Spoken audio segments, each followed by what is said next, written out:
it was just so plentiful here. The eels came up into Whale Cove, which would be, I think it was Eel Brook Reserve at that time, way back when, and they would come up there, and they would come up like a river coming up from the shore, and they'd come into the pond, and then they would just spear them or grab them up. Actually, the last time we went eel hunting, my kids just whipped them out of the brook, and you know, there's not very many.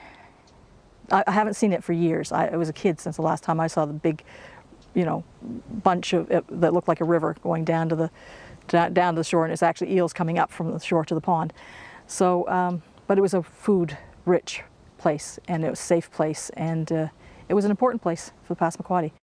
No family would have to go hungry here. You could always go clamming, or you could always go, you know, periwinkling, or up the brooks where it used to be full of small salmon and tommy cod and eel. So it was a healthy, it was a little bit of paradise. In fact, some of the best artists in the late 1800s came here, and they made a part of the island which was near Indian Beach, they called it the Garden of Eden.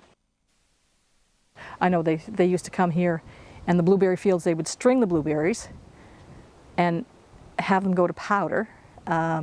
They would, you know, to get clams, and they would, there was a pond down the end of the island that they would put hides and stuff in the fall, so it would freeze and thaw and freeze and thaw, and then they'd come and do their hides after the multiple freezing and thawing and the salt water coming in over that pond. And we weren't, in my time, we weren't supposed to be swimming in it, and they said, oh, they used it for cleaning hides, and then they used it for, they blamed it being the pond that people got caught polio in.